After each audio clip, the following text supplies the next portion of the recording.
Hello, I'm Jonasz Rewinski and you're watching Break the Fake. They make them, we break them, and tell you everything you need to know. The Russian Orthodox Church, aka Putin's own take on weaponized religion, has done it again. This time, one of its representatives, a clergyman specializing in spiritual fitness and moral body shaming, has issued another philosophical gem.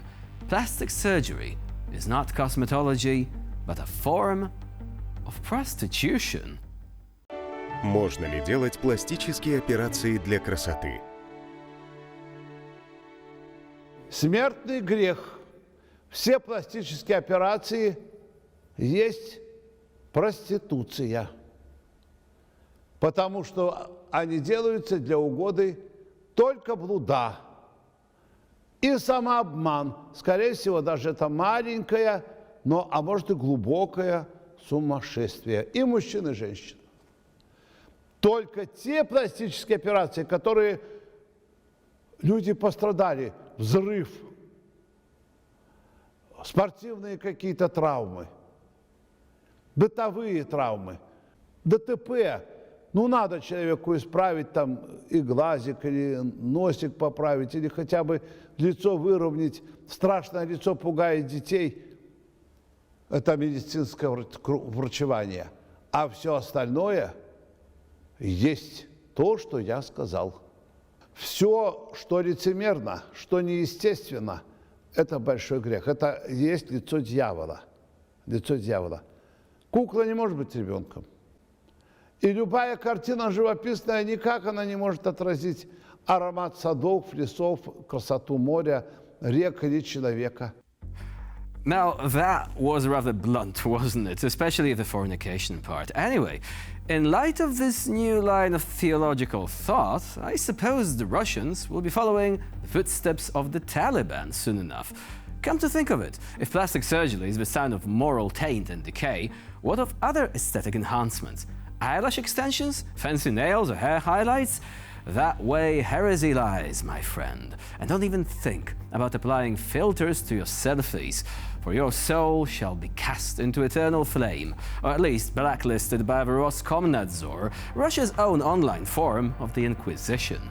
For the devil sends the beast with wrath. Imagine your daily makeup routine after this kind of traumatizing sermon.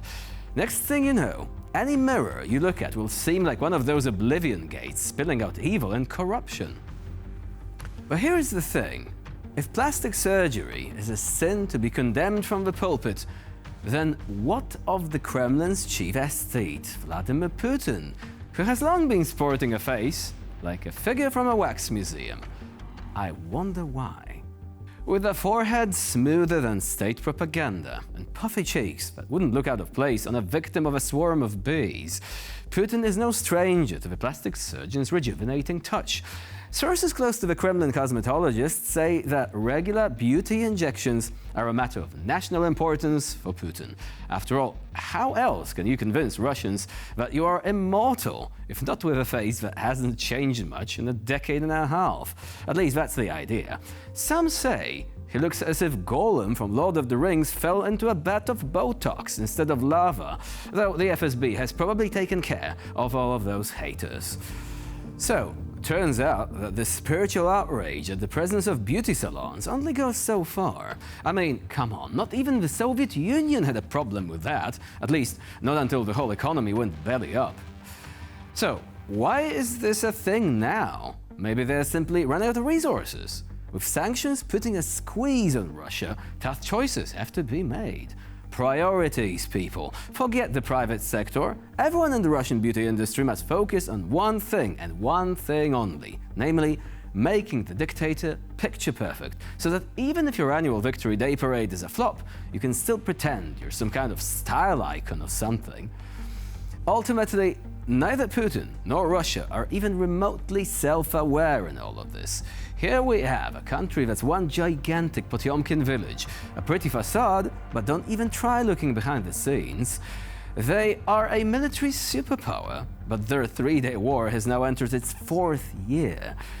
The reality is ugly, but the Botox of propaganda keeps it all in check, at least for now. In a way, having a puffy-faced tyrant addicted to plastic surgery lead this nation is a perfect fit.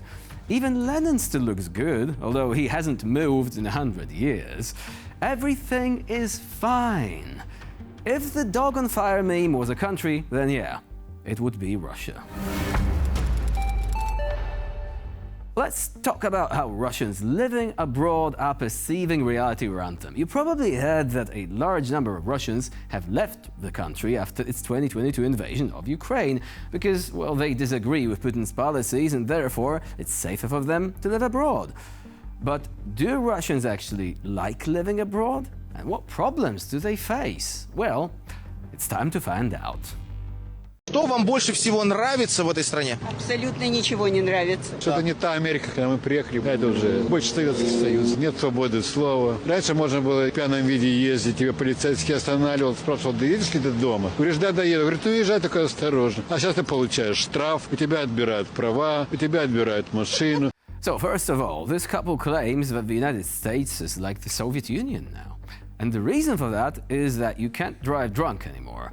It's like, yeah, it was good when I could do whatever I want, but now they have some rules. I mean, yeah, welcome to the modern world. We have rules here. But okay, let's move on. Какой совет вы дадите тем, кто едет в эту страну? Пусть они подумают лишний раз. Не подарок Америка.